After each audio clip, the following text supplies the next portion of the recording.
Imagine waking up one day and discovering that the person you loved unconditionally your whole life, who you raised with all your heart, is kicking you out of your own home as if you were an old piece of furniture that's no longer useful. Well, that's exactly what happened to me, Helen Parker, an elderly mother at 72 years old who saw her ungrateful daughter show up at the door and without hesitation announced that she and her gold-digger boyfriend were taking my house and that I needed to leave. What this daughter didn't expect was that I was keeping secrets that would change everything, and that the total humiliation she caused me would have a price much higher than she could ever imagine. This is a real story, an emotional story of family betrayal, cruel manipulation, and silent revenge that'll leave you breathless until the very last second. But for you to understand how I transformed the greatest pain of my life into the biggest lesson my family ever received, I need to tell you how it all began. You know that feeling when the ground is disappearing beneath your feet? That's exactly what Helen Parker felt that Thursday afternoon when she heard the doorbell ring and saw her daughter Melissa standing on the porch with that cold look she didn't recognize anymore. Helen was 72 years old, a widow for 5 years, and that house wasn't just a place to live. It was where every corner held memories of her late husband, of the children's birthdays, of laughter that echoed through the kitchen. Melissa walked in without waiting for an invitation, tossed her purse on the sofa as if she owned the place, and Helen felt a tightness in her chest, as if something bad was about to happen. "Mom, we need to talk." Melissa's voice came out dry, without that affection it used to have when she was a child. Helen served tea, trying to hide the nervousness that was already starting to tremble in her hands, but before she could even sit down, the words came like a punch to the stomach. "Ryan and I are moving in here. You need to find somewhere else to stay." The silence that settled in the room was so heavy that Helen could hear her own heart beating erratically. She blinked several times, trying to process if she'd heard right, if this was real or some nightmare she'd wake up from any moment. "What do you mean, dear? But this is my house. I've lived here for—" Helen tried to argue, but Melissa interrupted her with an impatient hand gesture, as if she were talking to a stubborn child who doesn't understand reason. "Mom, you're alone in this huge house. It doesn't make sense. Ryan and I are starting our life together. We need space." The way she said it, so casual, so unconcerned with what those words meant, made Helen feel as if she'd become invisible to her own daughter. It was like all those years of care, of sleepless nights when Melissa was sick, of sacrifices to provide a good education, simply didn't matter anymore. Helen stood there, paralyzed in the kitchen chair where she'd so often prepared Melissa's favorite breakfast, feeling tears burning in her eyes, but refusing to let them fall in front of this woman, who seemed like a stranger. "Melissa, I have nowhere to go. This house is all I have. It's where your father's memory lives." Her voice came out trembling, almost a desperate whisper from someone begging for compassion. But the ungrateful daughter just sighed impatiently, looked at her watch as if she had something more important to do, and said, "Look, I didn't come here to argue, Mom. It's already decided. You have a few weeks to get organized." When Melissa left, slamming the door hard enough to make the pictures on the wall shake, Helen collapsed on the sofa and finally let the tears flow freely down her face, wrinkled by age and now marked by the pain of betrayal. How had it come to this? How had the girl she'd cradled in her arms, taught to walk, consoled through every disappointment, become capable of such cold cruelty? Helen looked around the living room, at the photos on the shelf, at the armchair where her husband used to read the newspaper on Sunday afternoons, and felt an emptiness so deep it seemed to suck all the hope she still had stored in her heart. But something in that moment, a small but persistent spark, began to burn inside her. Maybe it was anger. Maybe it was the refusal to accept that total humiliation without at least understanding what was happening. That night, Helen could barely sleep, tossing and turning in bed while Melissa's words echoed in her head like a scratched record that won't stop repeating the same painful part of the song. She thought about calling her oldest son, Michael, but something stopped her, an irrational fear that he'd also turned his back on her, that she'd discover she was truly alone in this world. The elderly mother looked at the ceiling of the dark bedroom, feeling the weight of her 72 years like never before, each creak of the old house seeming like a lament, an echo of the happy past that now seemed to be crumbling. Had she been a bad mother? Had she failed in some way she couldn't see? The following days were a fog of anxiety and confusion, with Helen trying to maintain her routine but feeling each task like a Herculean effort. She watered the garden plants she'd cultivated with so much care, but now each flower seemed to mock her, reminding her that soon they wouldn't be hers to care for anymore.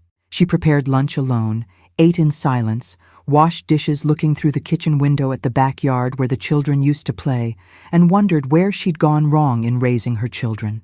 Neighbor Diane stopped by for coffee and noticed something was wrong by the way Helen barely touched the cake she loved so much, but she couldn't bring herself to tell her. The words stuck in her throat along with a knot of shame and pain.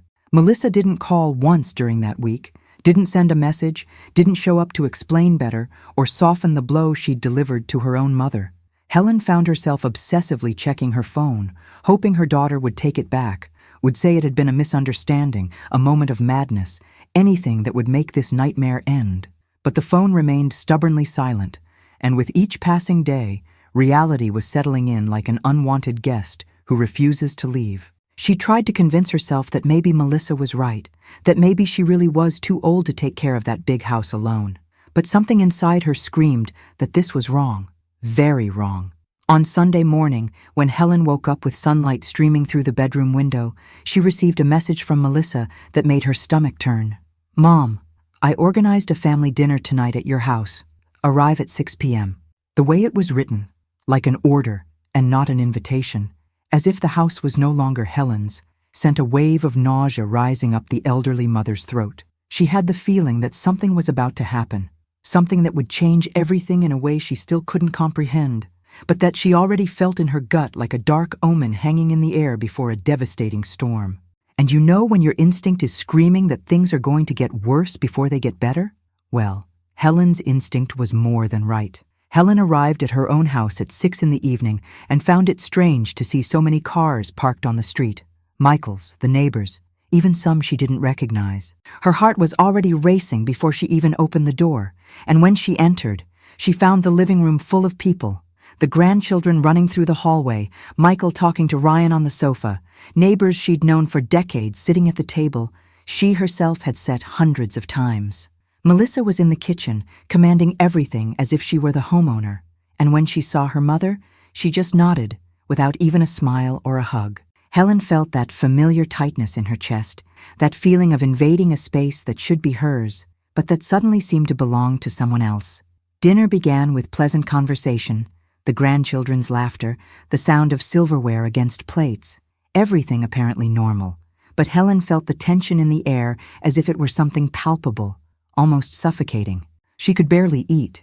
Each forkful seemed to weigh a ton, and her eyes kept wandering around the room, trying to understand what was happening, why Melissa had gathered so many people. That's when her daughter stood up, tapped lightly on her glass with a spoon to get attention, and Helen felt her blood freeze in her veins. "Everyone, I wanted to take advantage of us all being together to talk about an important decision I've made," Melissa began. And the way she didn't look at her mother even once while speaking made Helen want to disappear from there. "My mother is getting old, lives alone in this huge house, and honestly, I don't think she's capable of taking care of all this anymore." The words came out of Melissa's mouth with a frightening naturalness, as if she were commenting on the weather or a cake recipe. Helen felt her cheeks burning with shame when she realized that all eyes in the room turned to her, some with pity, others with curiosity, but none with the indignation she expected to see. "So Ryan and I decided to move here, and we think it's better for Mom to go to a place where she can have more assistance, you know? A nursing home where she won't be so lonely and will have people to take proper care of her." The silence that took over the room was deafening, and Helen felt as if the world had stopped spinning at that exact moment. She tried to open her mouth to protest, to say she didn't need assistance, that she was perfectly capable of taking care of herself and her own house, but the words wouldn't come out. They stuck in her throat, along with the total humiliation she was feeling.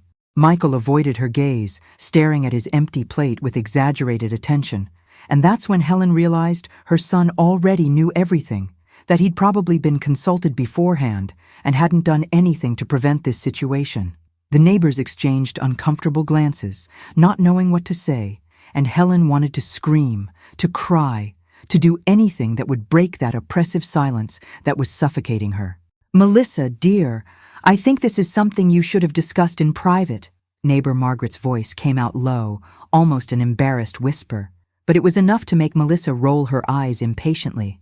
Margaret, with all due respect, but this is a family matter, and I'm dealing with my family, she responded, with a coldness that made even Ryan shift uncomfortably in his chair. Helen looked at the gold digger son-in-law and noticed something in his gaze, a poorly disguised greed, a gleam that had nothing to do with love or concern, but rather with calculation and opportunity.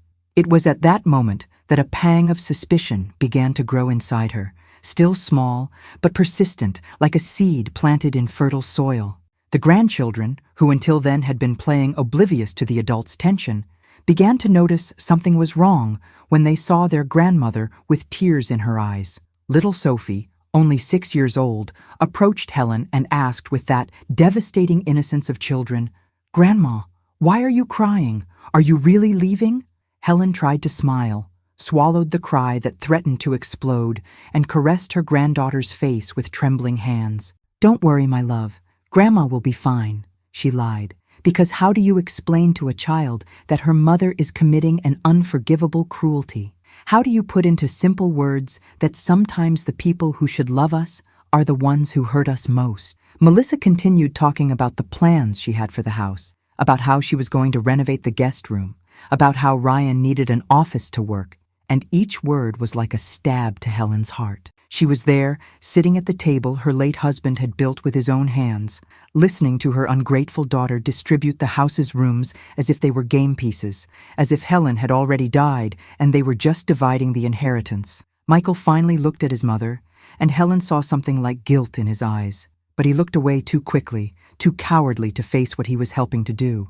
In that moment, Helen understood she couldn't count on her son, that he'd chosen a side, and it wasn't hers. When dinner finally ended and people started to leave, murmuring uncomfortable goodbyes and avoiding Helen's gaze, she stood there in the empty living room, surrounded by leftover food and crumpled napkins, feeling like a ghost in her own house. Melissa and Ryan were in the kitchen laughing at something on their phones, completely oblivious to the emotional devastation they'd caused, and Helen climbed the stairs to the bedroom on legs that seemed to weigh tons. She lay on the bed, still fully dressed, staring at the ceiling in the dark, and finally allowed herself to cry, a silent and deep cry from someone processing not just a betrayal, but the loss of the family she thought she had.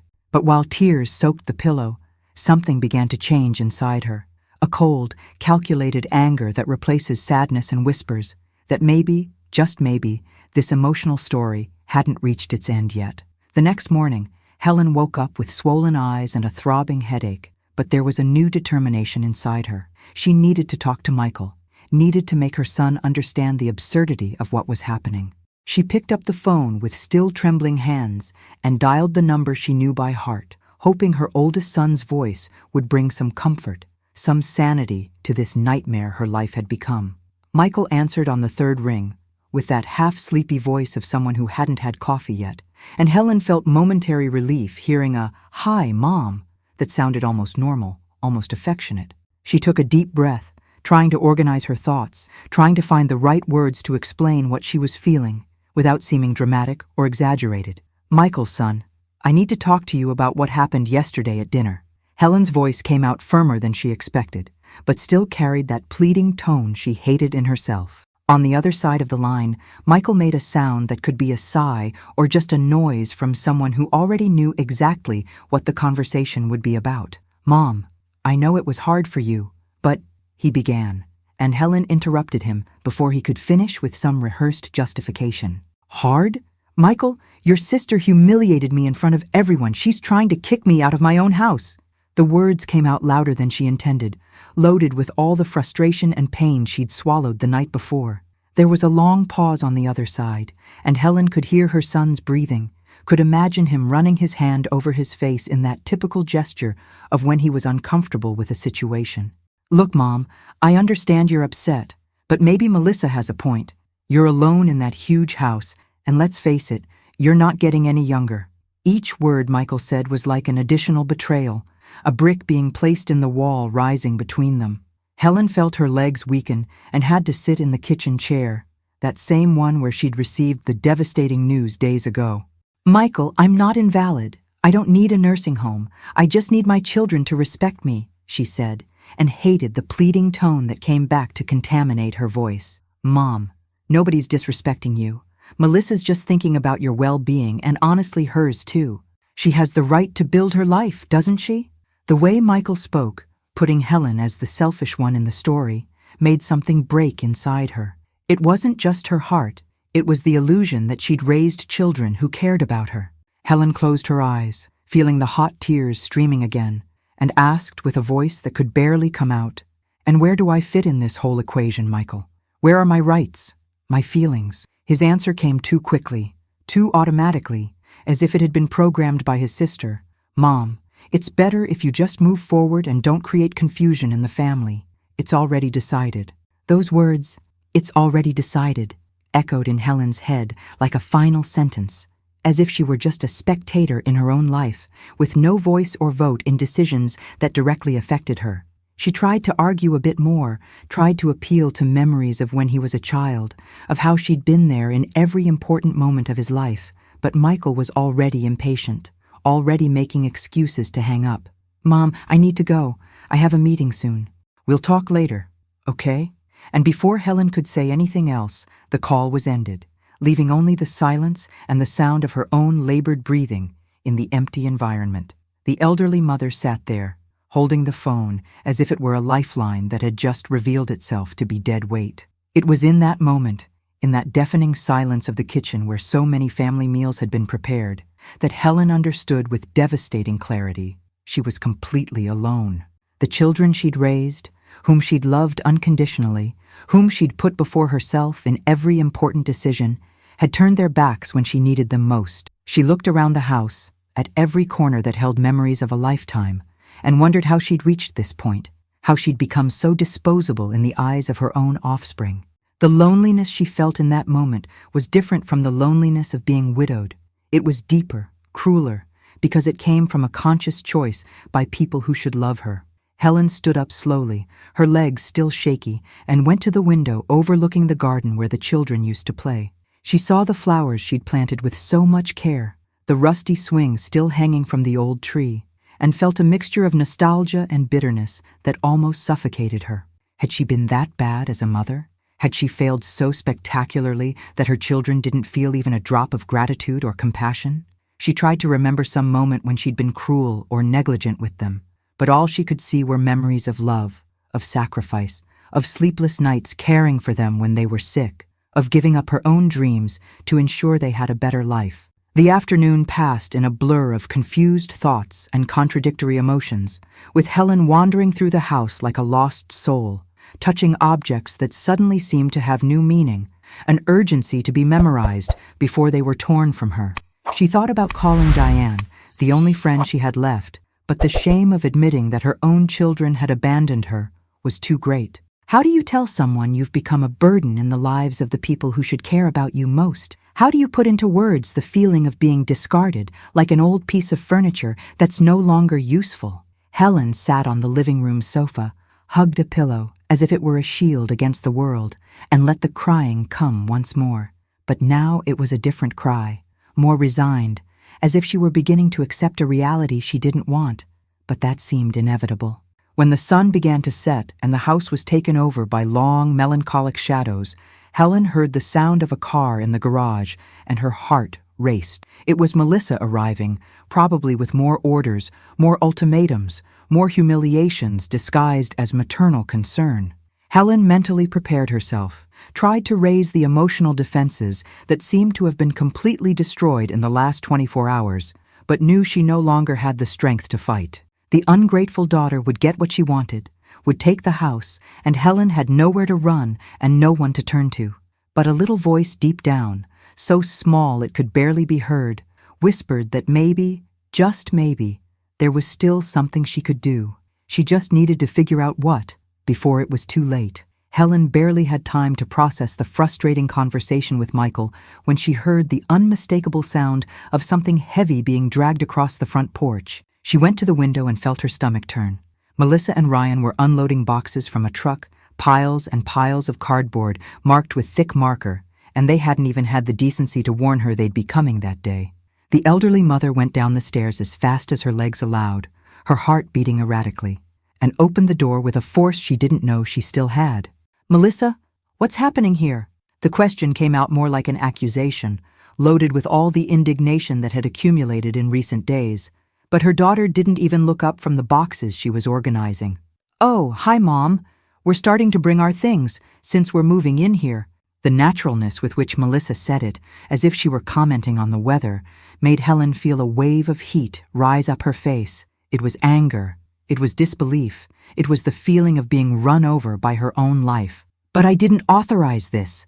Melissa, this is still my house." Helen tried to keep her voice firm, but it trembled as much as her hands, and Ryan walked past her carrying another box, not even bothering to greet her. The gold digger son-in-law had a corner-of-the-mouth smile that Helen instantly hated, as if he were enjoying every second of that total humiliation she was being forced to swallow. It was then that something inside her began to crack for good, like a porcelain vase that suffered one impact too many but finally reached the breaking point.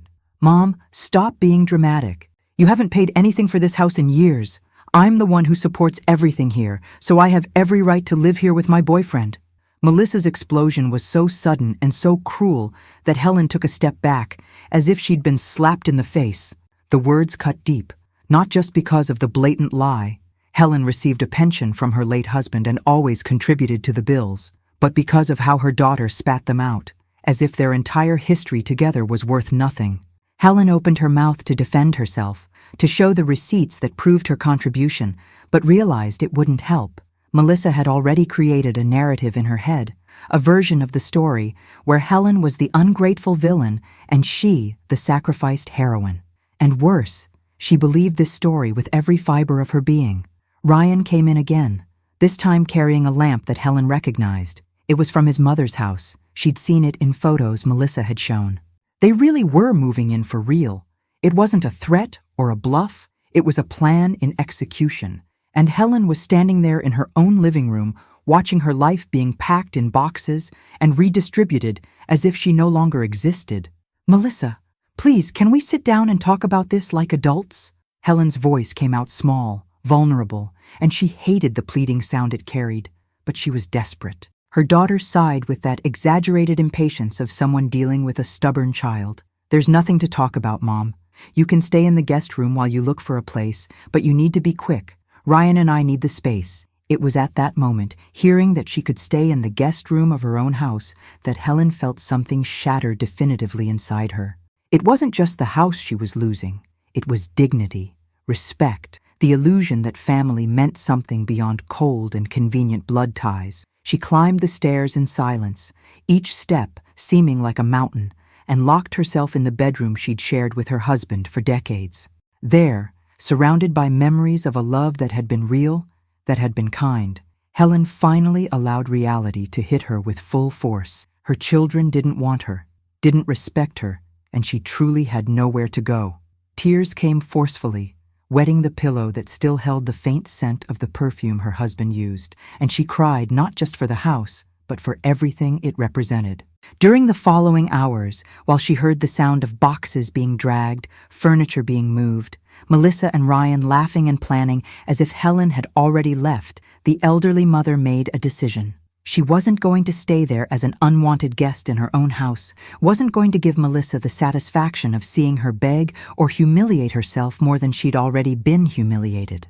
With mechanical, almost automatic movements, Helen opened the closet and took out the old travel suitcase, the one she'd used on her honeymoon decades ago. She began putting clothes inside without even thinking about what she was taking, just filling the space with pieces of the life she was leaving behind.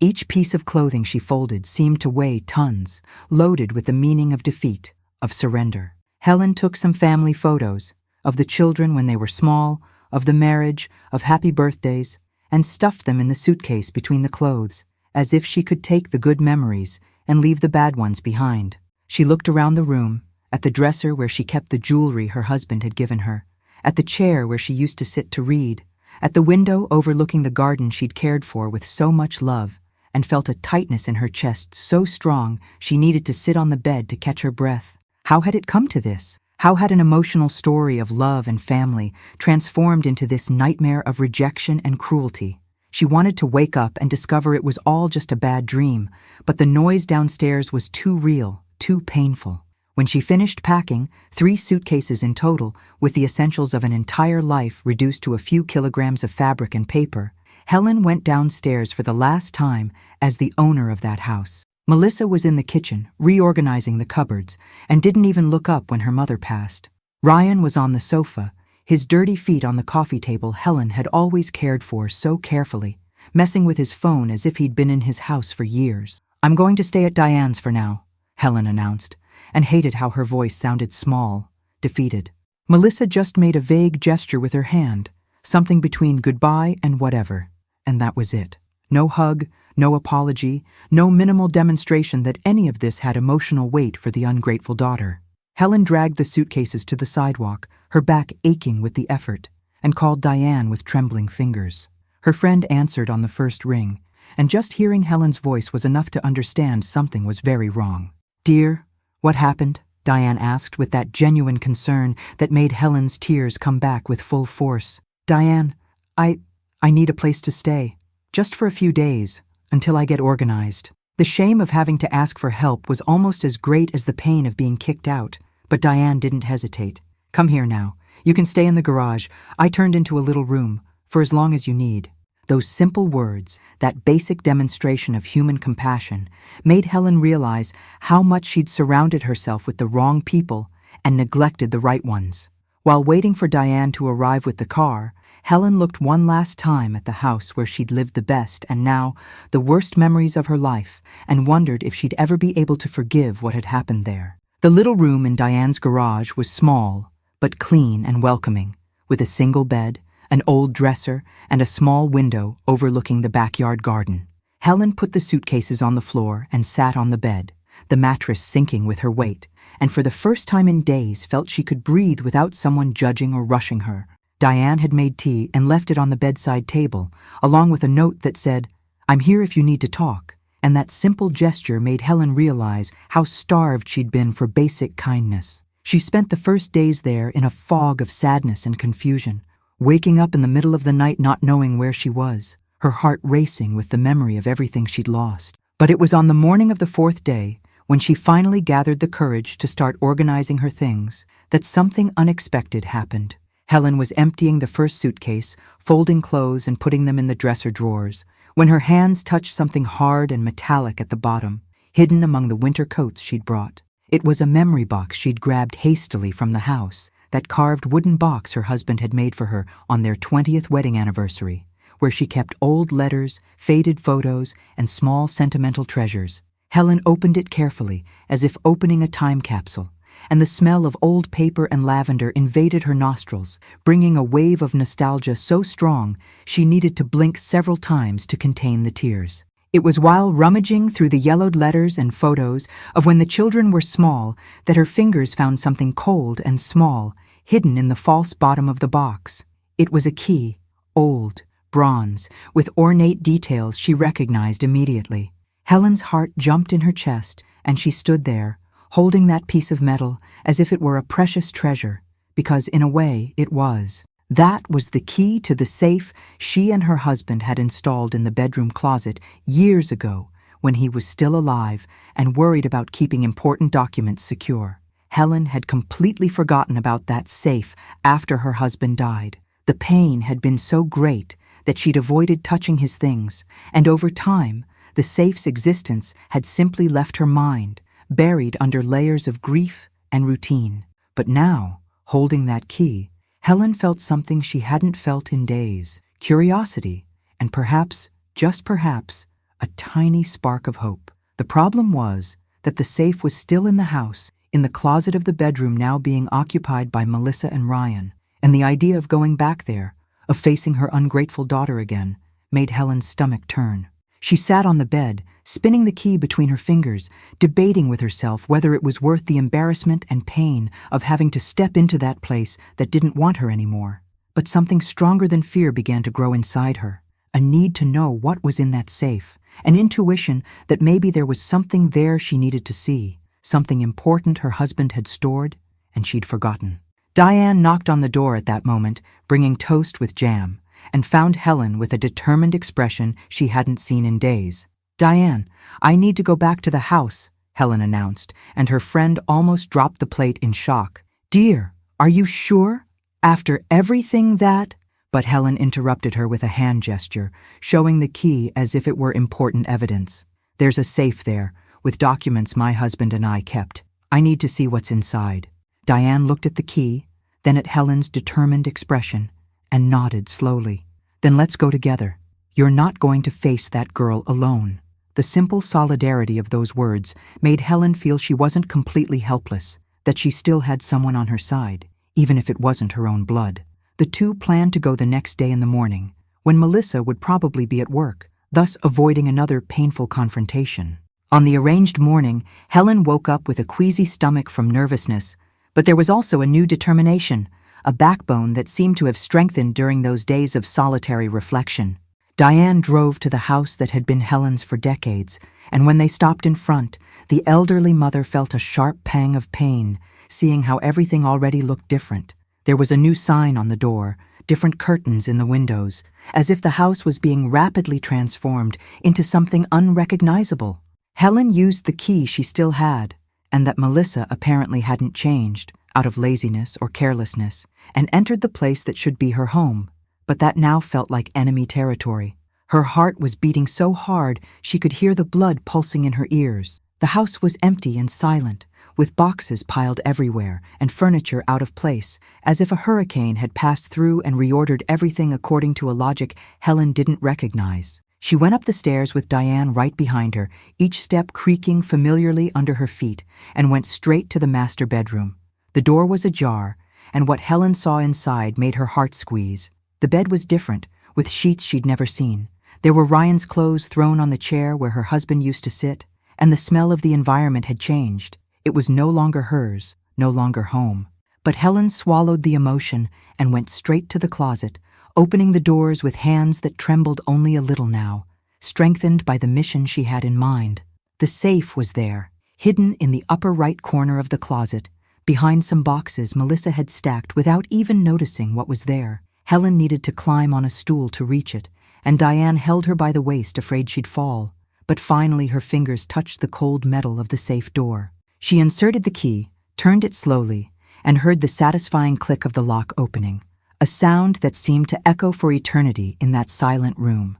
Inside the safe, there was a pile of yellowed documents, some sealed envelopes, and a small velvet box. Helen took everything carefully, as if holding sacred relics, and got down from the stool with Diane's help. They exchanged a meaningful look, and without saying anything, decided to get out of there as quickly as possible before anyone arrived.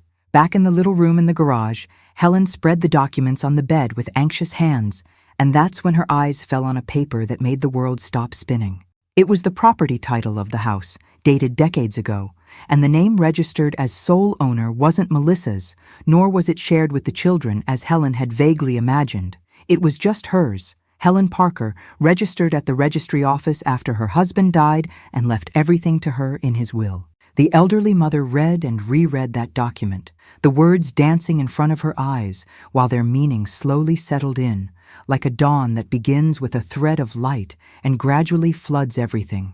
Melissa had no legal right whatsoever over that house, and all that theater, all that cruelty, had been based on a lie the ungrateful daughter had told herself, or worse, that someone had planted in her head.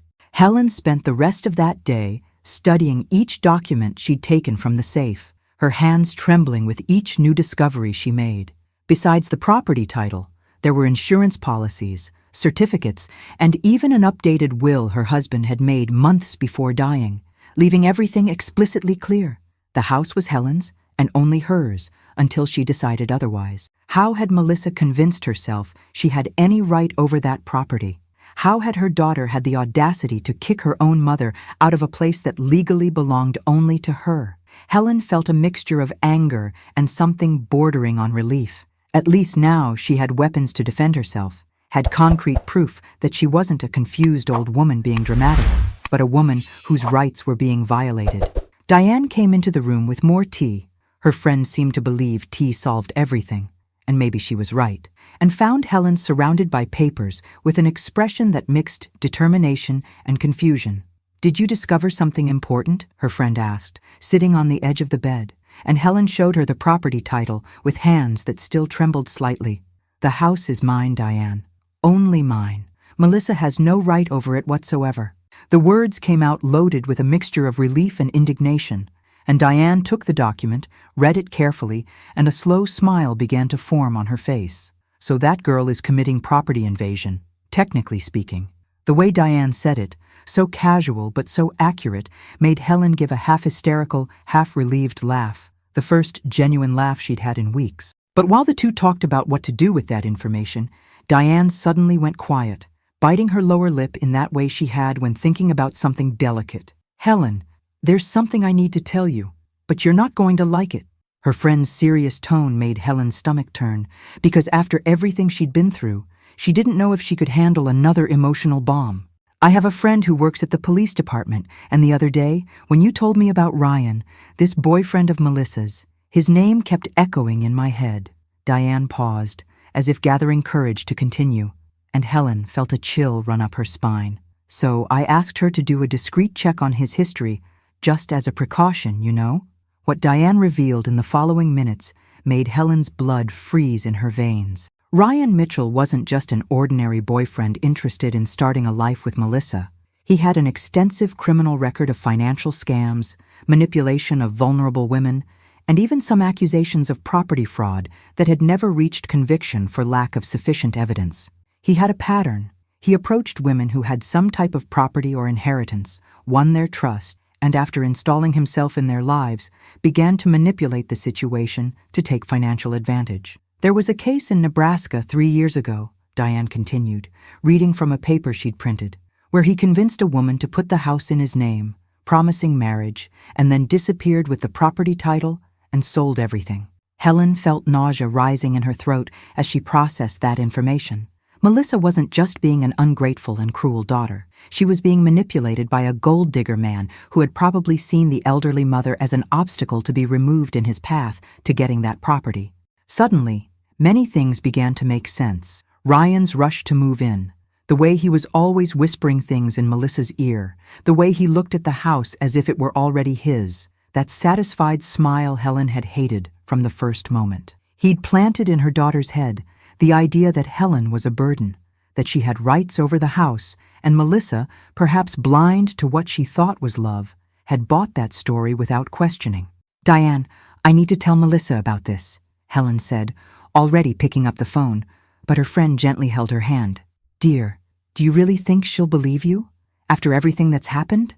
The words were harsh, but true, and Helen put the phone back on the table, feeling that familiar helplessness return to invade her chest. Melissa was so convinced that her mother was the problem, so immersed in that narrative Ryan had created, that she'd probably see any warning from Helen as another attempt to mess up her life. The elderly mother remembered the humiliating dinner, the way her daughter had spoken about her in front of everyone, and realized Ryan had orchestrated that too. The more Melissa humiliated and distanced herself from her mother, the easier it would be for him to get what he wanted without interference. Helen spent the night awake, tossing from one side to the other in the narrow bed, while her mind worked in overdrive trying to connect all the dots. She remembered small details she hadn't given importance to at the time. How Ryan always asked about the house, about renovations, about the property's value, disguising his curiosity as casual interest. How he'd been the one to suggest Helen go to a nursing home, planting the seed in Melissa's head for weeks before she finally confronted her mother. How he was always present when Melissa talked to Helen, whispering, guiding, manipulating each interaction like a conductor leading a sinister orchestra. The elderly mother felt anger, not just at him, but at herself for not seeing the signs before, for having been so consumed by the pain of Melissa's rejection that she hadn't stopped to question who was behind that sudden change in her daughter. The next morning, Helen woke up with an iron determination that replaced the fear and sadness she'd carried the past weeks. She had the documents that proved the house was hers, had information about Ryan's criminal past, and most importantly, had finally understood that this emotional story wasn't about her being a passive victim, but about her taking back control of her own life. Diane came in with coffee and toast and found Helen already dressed, her hair done, an upright posture she hadn't seen in a while. "I'm going to need your help," Helen said, and there was a fire in her eyes that made Diane smile. "What do you need, dear?" Helen's answer came firm and decided. "I need a lawyer. A good one." The following days were a rush of legal consultations, documents being authenticated, strategies being planned. The lawyer Diane recommended, a middle-aged gentleman named Thomas Brennan, listened to Helen's entire story with growing attention, his eyes widening at some particularly shocking moments. "Mrs. Parker, you have a very strong case here, not only to keep your property, but potentially to sue your daughter for attempted misappropriation, and this Ryan for fraud and coercion." The lawyer's words were music to Helen's ears, not because she necessarily wanted to destroy her daughter, but because finally someone was validating that what had happened to her was wrong, was illegal, was unacceptable. She wasn't crazy, wasn't being dramatic. She was being the victim of an elaborate scam by an unscrupulous man.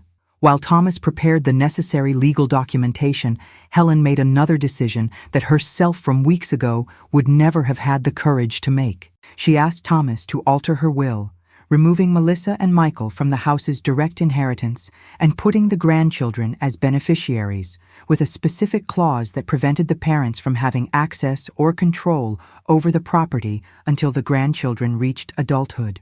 It was a drastic, even painful measure, but Helen had realized she needed to protect not only herself, but also the legacy her husband had left, ensuring it didn't fall into the hands of people who didn't value it. Upon signing those documents, she felt something she hadn't felt in a long time. Power, not in the arrogant sense of the word, but in the sense of having control over her own destiny. And more than that, she now had a plan to confront her ungrateful daughter and gold-digger son-in-law and finally bring justice. Helen spent the following weeks in a strategic silence that was so different from the silence of defeat she'd carried before. She didn't call Melissa, didn't send messages, didn't make any move that could alert her daughter that something was changing. Thomas, the lawyer, had been clear. The less they know about your plans, the better. Let them think you've given up, that you've accepted the situation. And that's exactly what Helen did, swallowing her pride and the desire to shout the truth to the four winds, keeping herself invisible while carefully assembling each piece of the legal puzzle that would protect her future. Diane watched her with a mixture of admiration and concern, seeing her friend transform from a shattered elderly mother into a woman with a renewed purpose that shone in her eyes. In Thomas's office, Helen spent hours reviewing documents, signing papers, understanding every detail of the legal process she was putting in motion. She officially registered all property documents at the registry office with stamps and authentications that made any attempt at transfer or sale impossible without her explicit consent. The lawyer also prepared a preventive restraining order against Ryan, based on his criminal history, which could be activated at any time if he tried anything suspicious. "Mrs. Parker, what you're doing here is not just protecting your house, but also, in a way, protecting your daughter from a dangerous con man," Thomas said at one of the meetings. And those words touched Helen in a way she didn't expect. Even after everything, she still cared about Melissa, still wanted to protect her, even if the ungrateful daughter didn't deserve that compassion. The most painful part of the plan was altering the will, removing the children from the direct line of inheritance. Helen held the pen over the document for long minutes, her hands trembling slightly, while memories of when Melissa and Michael were children passed through her mind like a fast-forwarded movie. She remembered their first steps, their first words, the tight hugs and childish declarations of, "I love you, Mommy." But then she also remembered the humiliating dinner, the coldness in Melissa's eyes when she said she needed to leave her own house, Michael's disinterest when she begged for help. With a deep sigh that seemed to come from the depths of her soul, Helen signed the document, leaving the house and all her material possessions to her grandchildren, with specific clauses that prevented the parents from having any control until the children reached 25 years of age. "This is going to hurt them when they find out," Diane commented one night, while the two had tea in the little room that had temporarily become Helen's home. "I know," Helen responded, looking through the small window at the moonlit garden. But it's not about revenge. It's about ensuring that the legacy my husband and I built goes to people who really care, who still have innocence and love in their hearts. She thought about her grandchildren, especially little Sophie, who had asked with tears in her eyes why Grandma was crying at that terrible dinner. The children still loved her in a pure and genuine way, without the complications and manipulations adults brought, and Helen wanted to ensure they had something of value, not just materially, but also emotionally, the message that Grandma had fought for them until the end. Thomas also suggested something Helen hadn't considered: documenting everything. Mrs. Parker, it would be prudent to have a record of the contact attempts, the implied threats, of any communication that demonstrates the coercion you suffered. So Helen began to save all the messages Melissa sent, and there were several, always short and impersonal, asking when she was going to remove the rest of her things from the house, reminding her that the guest room needed to be freed up, talking about renovations she was planning, as if Helen's opinion didn't matter at all. Each message was a small stab, but now Helen saw them as evidence, as pieces of a case she was meticulously building, brick by brick, proof by proof. There were moments of weakness, of course, nights when Helen woke up sweating from nightmares where she was homeless, wandering the streets, or where her grandchildren blamed her for ruining the family. In those moments, she'd grab the property title she now kept in a secure folder under the bed and read her name there, officially registered, incontestable. That calmed her, reminded her she wasn't crazy, that she had rights, that she wasn't being dramatic, but rather protecting what was legitimately hers. Diane always listened when Helen needed to vent these insecurities, never judging, just offering that solid and comforting presence of someone who truly cares. "You're doing the right thing," her friend repeated like a mantra, and Helen chose to believe it.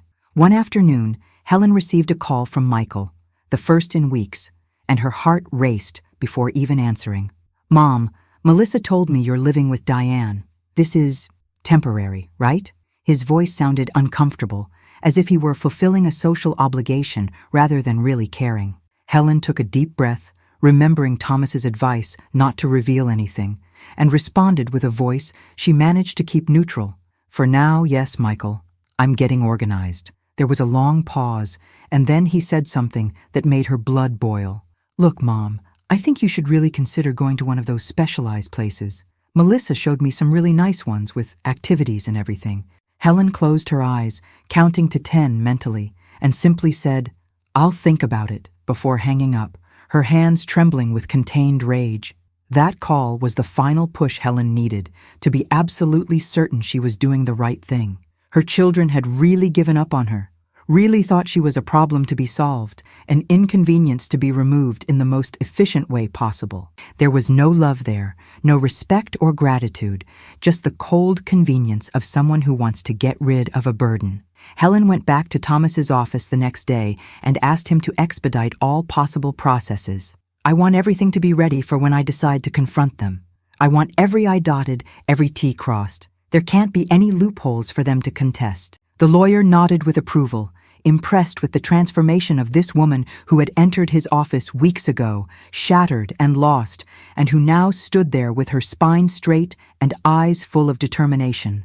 While legal preparations advanced, Helen also began to prepare emotionally for the confrontation she knew was inevitable. She mentally rehearsed what she'd say, how she'd stay calm when Melissa exploded, because she would explode. Helen knew her daughter, how she'd deal with the tears and accusations that would come. Diane helped her, playing the role of Melissa in simulations that were both therapeutic and practical. "You can't let her destabilize you emotionally," Diane advised. "Be firm, be clear, and don't justify yourself more than necessary. You have the law on your side now." And Helen practiced, repeated, fortified herself inside like a soldier before an important battle. A battle she hadn't chosen to fight, but was determined to win, not for revenge, but for justice, for dignity, for all the elderly mothers who are treated as disposable when they're no longer convenient. The day of confrontation arrived on a sunny Saturday morning, ironic in its beauty when Helen felt like a storm roaring inside her chest. Thomas had called the night before to warn her that all documents were ready, all legal measures in place, and that she could proceed when she felt prepared. Helen had woken before dawn, showered calmly, chosen a blue dress her husband always said looked beautiful on her, and looked at herself in the mirror for long minutes. The woman looking back was no longer that shattered elderly mother from weeks ago. There was a strength in her eyes, a dignity in her posture that had been temporarily lost but never truly destroyed.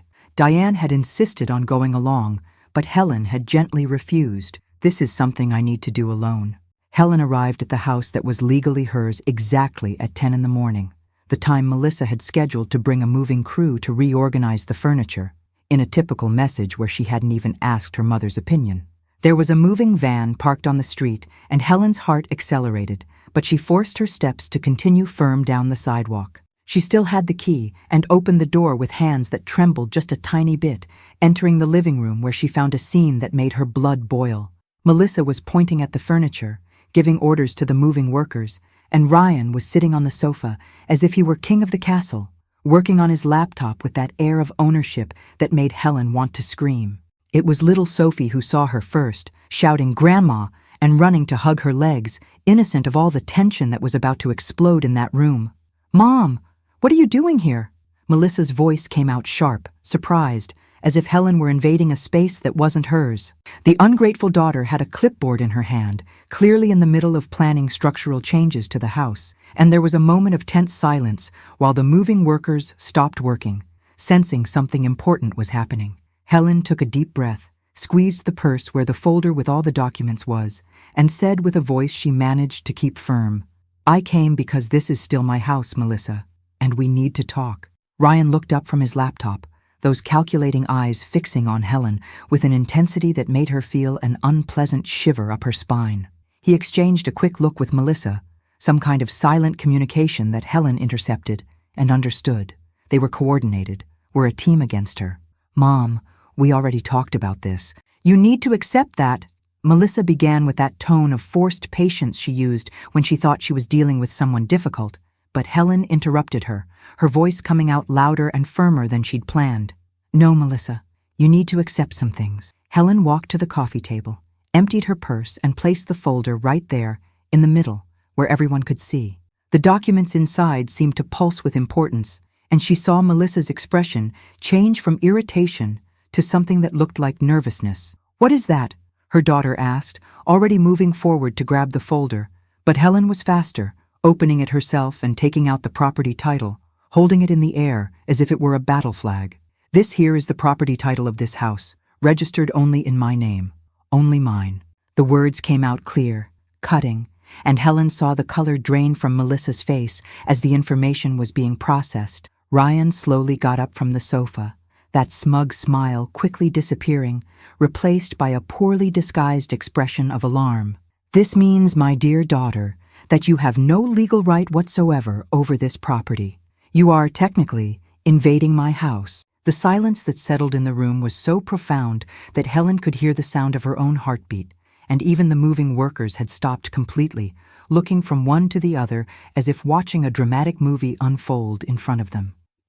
But you said you'd leave the house to me. You always said," Melissa stammered, grabbing the document with trembling hands, reading and rereading as if the words would change if she looked long enough. Helen felt a pang of something like pity seeing her daughter like that, but hardened her heart, remembering the total humiliation she'd suffered in that same room weeks ago. "I said many things when I thought I'd raise children who respected and loved me, but you showed me I was wrong." That's when Helen took the second document from the folder, the printout of Ryan's criminal history that Diane had obtained, complete with photos of other victims, reports of previous scams, pending lawsuits. She threw it on the coffee table with a force that made the papers slide until they almost fell on the floor. "And since we're talking about truths, Melissa, this is the real Ryan Mitchell. Not the charming man he pretends to be, but a convicted con man who has a history of manipulating women to steal their properties." The reaction was instantaneous. Ryan went pale as a ghost, standing up abruptly from the sofa and already taking steps backward toward the door, while Melissa grabbed the papers with hands trembling so much she could barely hold them. Helen saw the exact moment reality hit her daughter, when her eyes widened, recognizing her boyfriend's name associated with words like fraud, coercion, and misappropriation. No, this can't be right, Ryan. Tell me this isn't true." Melissa's voice came out desperate, But when she looked at her boyfriend, what she saw there wasn't denial or indignation, but guilt and panic. "Melissa, let me explain, love. This is all a misunderstanding.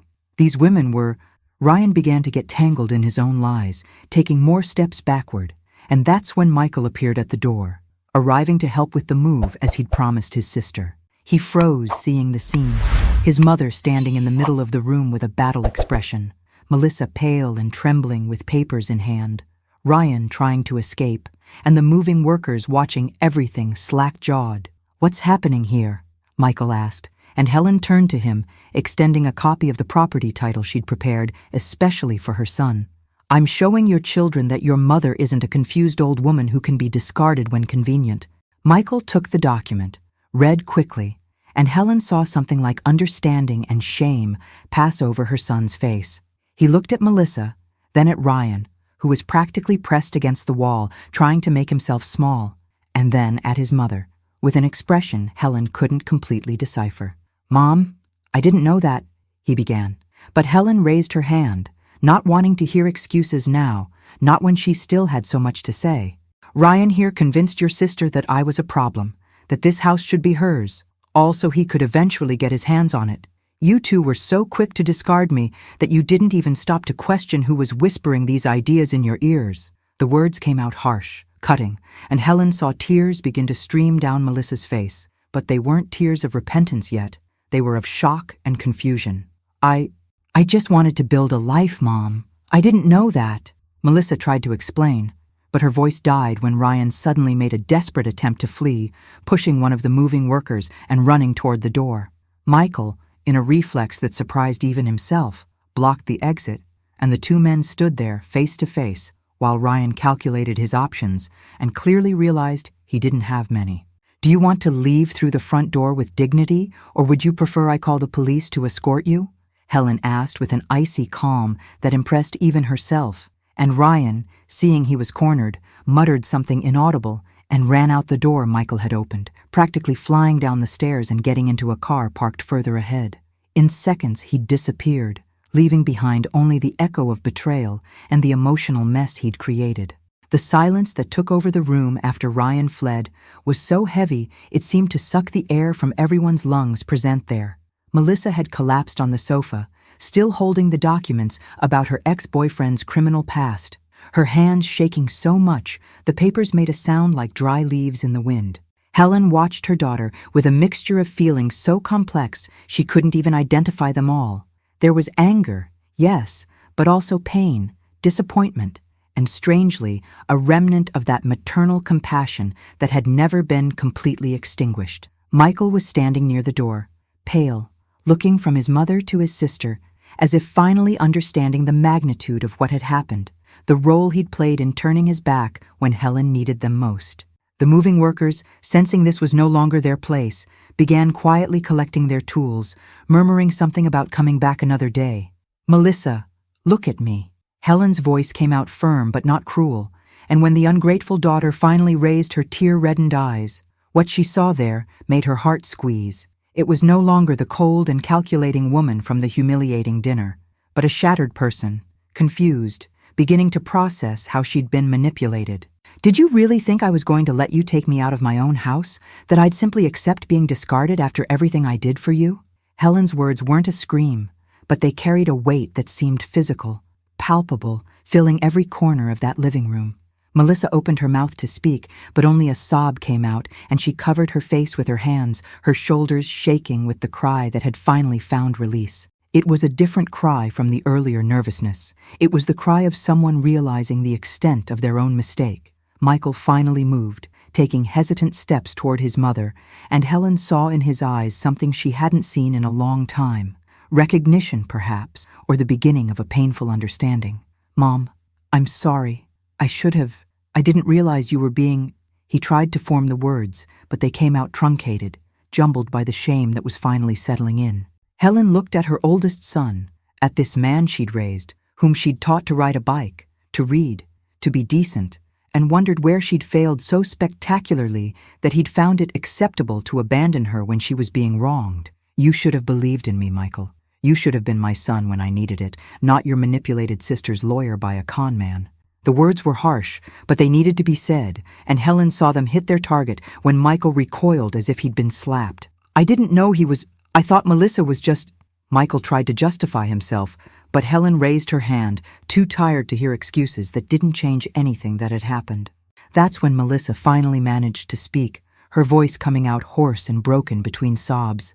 "Mom, he said you'd agreed, that you wanted to go to a better place, that you were suffering alone here. He said it was best for you." Helen felt something break once more inside her, hearing that. It wasn't an excuse, but it was close to being an explanation, and it showed how efficient Ryan had been in his manipulation. He'd painted cruelty as compassion, had transformed theft into care, and Melissa, perhaps blind to what she thought was love, had bought that narrative without questioning her own mother. "And you didn't think it was strange that I never said any of that personally? Didn't you find it suspicious that all this information came from him and not from me?" Helen asked, and saw Melissa shrink even more on the sofa, as if each word were a reminder of how she'd failed not only as a daughter, but as a basic human being capable of questioning and verifying information before acting. "Melissa, you humiliated me in front of the entire family, kicked me out of my own house, treated me as if I were a disposable burden that needed to be removed from your life as quickly as possible. And all this based on the words of a man you've known for how long? 6 months? 8? Helen's voice was rising now, all the pain and anger that had been compressed finally finding release, and Melissa cried harder, but Helen couldn't stop. She needed to say everything she'd swallowed for weeks. "I was always here for you."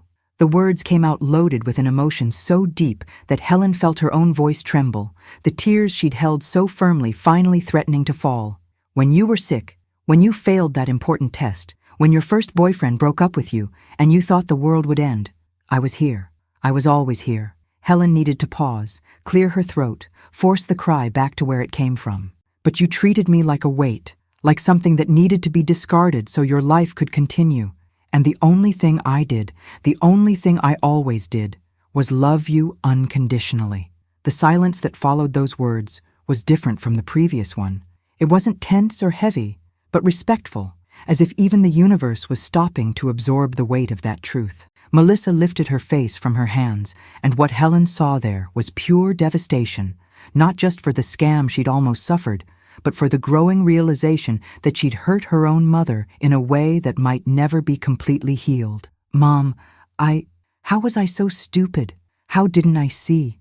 Her voice came out weak, almost childlike, reminding Helen of the little girl who used to crawl into her bed after nightmares. But Helen couldn't simply hug her and say everything was okay, because it wasn't. The wounds were too deep, too recent, and needed to be acknowledged before any healing could begin. "You didn't see because you didn't want to see, Melissa. You were so focused on what you thought you deserved, on what you thought you had a right to, that you forgot to consider who was being hurt in the process." It was a brutal truth, but necessary, and Helen saw it settle in her daughter's eyes like a weight she'd have to carry. Michael had approached Melissa now, placing a hesitant hand on his sister's shoulder, and when he looked at Helen, there were tears in his eyes too. "Mom, what can we do? How do we fix this?" His question was genuine, loaded with the desperation of someone finally seeing with clarity the damage they helped cause. Helen looked at her 2 children, these adults she'd raised, who had been her greatest joys and now her greatest disappointments, and felt a deep fatigue settle in her bones. "Melissa, I want you to leave my house. Today. Now." The words came out firm, decisive, and she saw their impact hit her daughter like a high-speed train. Melissa opened her mouth to protest, to beg, but Helen continued before she could interrupt. "You need to understand the gravity of what you did, and you can't do that living in a place you tried to steal from me. You need to rebuild your life away from the wrong influences and discover who you really are when you don't have someone whispering lies in your ear."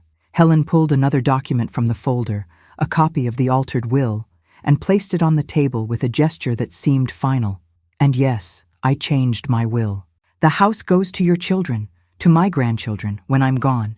You and Michael won't inherit any of this because you showed me you don't value what this property really means." Melissa sobbed louder hearing that, and even Michael went pale, but neither of them protested, perhaps because they knew deep down that they deserved it, that it was a fair consequence of their actions. Little Sophie, who had been quiet in the corner this whole time, started crying too, feeling the tension even without fully understanding what was happening. Helen crouched in front of her granddaughter, wiping the tears from her little face with a gentleness that contrasted brutally with the firmness she'd used with the adults. "Don't cry, my love. Grandma's going to be fine, and you'll see me always, I promise." Sophie threw herself into Helen's arms, and in that tight embrace, the elderly mother found a reminder of why she was fighting. It wasn't just about the house, but about the future of these children, about the possibility that they'd grow up learning that family means respect, not just blood. When she finally let go of her granddaughter and stood up, Helen looked one last time at Melissa, who was gathering some things with mechanical movements, still in shock. When you're ready to have a real conversation, when you've processed all this and truly understood what you did, you know where to find me. But until then, I need you to respect my space and my right to heal from this emotional story you transformed into tragedy. And with those words, Helen grabbed her purse, waved one last time to the grandchildren who watched with wide eyes, and left that house with her head held high, leaving behind a shattered family that would have a long road of reconstruction ahead. 3 months passed since that tense day in the living room, and Helen had returned to the house that was legally, unquestionably, hers. The first days back had been strange, almost ghostly, with her wandering through rooms that seemed simultaneously familiar and different, as if the house had absorbed all the pain and conflict and needed to be purified somehow. Diane had helped reorganize the furniture Melissa had moved around, and together they'd painted the living room a soft yellow that brought more light and seemed to symbolize a new beginning.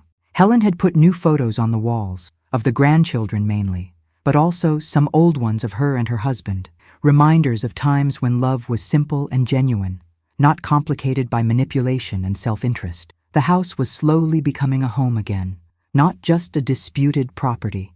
The grandchildren came to visit every weekend now, brought by Michael, who had taken on the responsibility of maintaining this bridge while Melissa recovered. Sophie ran through the garden Helen had returned to caring for with renewed affection, the flowers seeming more vibrant than ever, as if they too were celebrating the victory of justice over cruelty.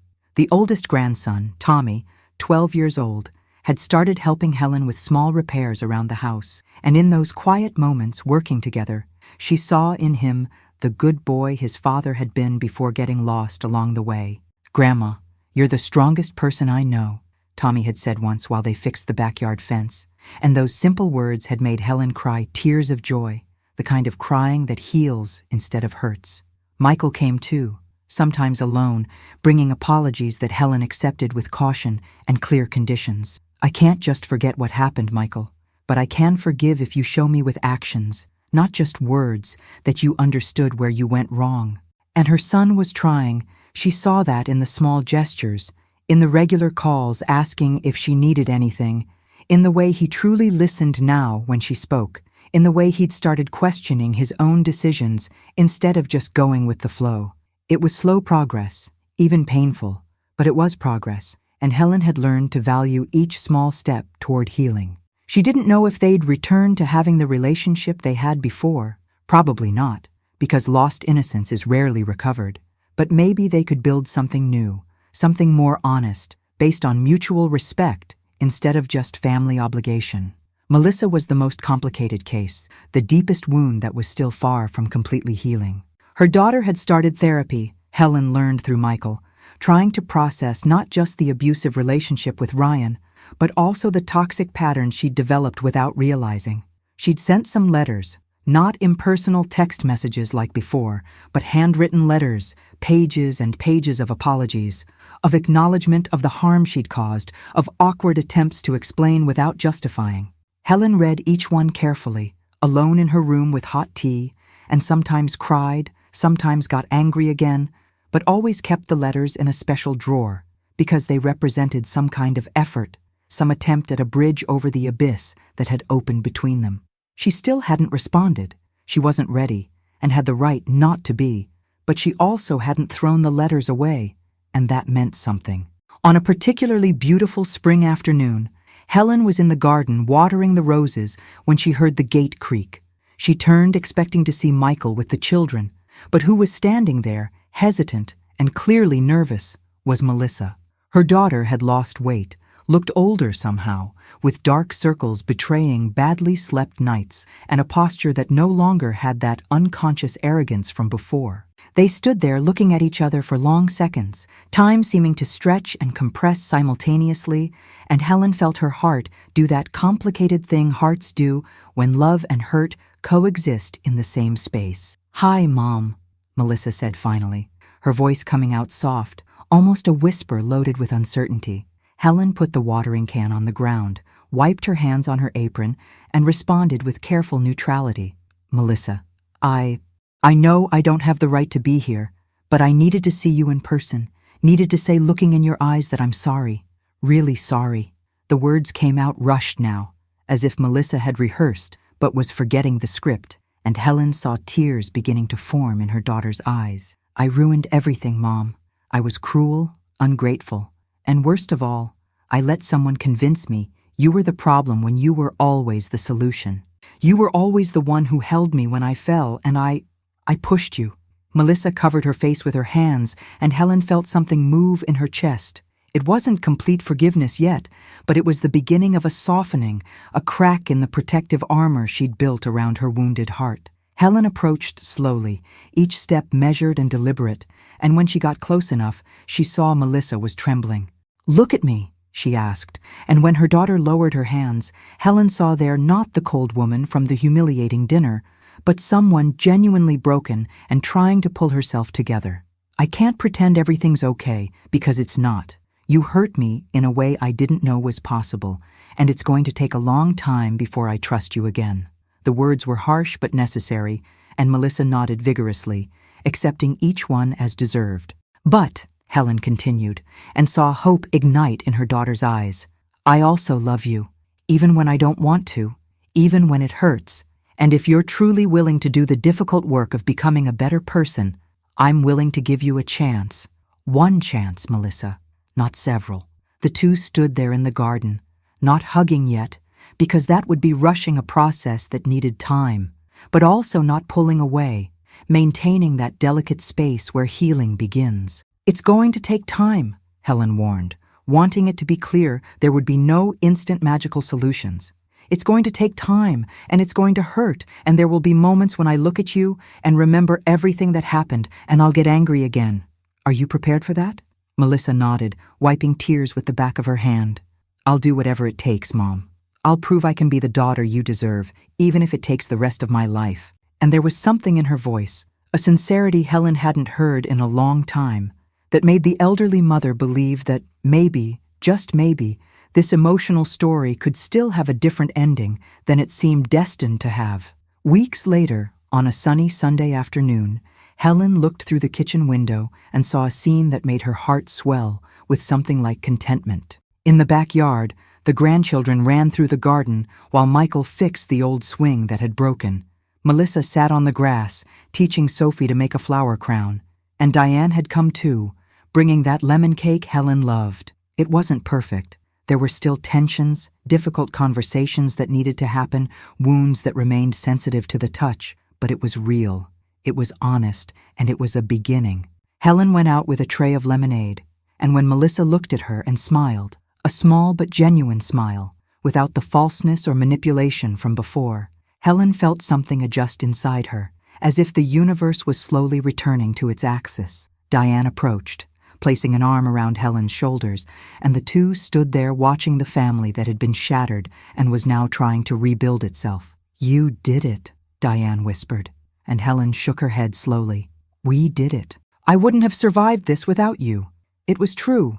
Her friend had been the rock when everything else was crumbling, the constant reminder that she had value, that she deserved respect and dignity.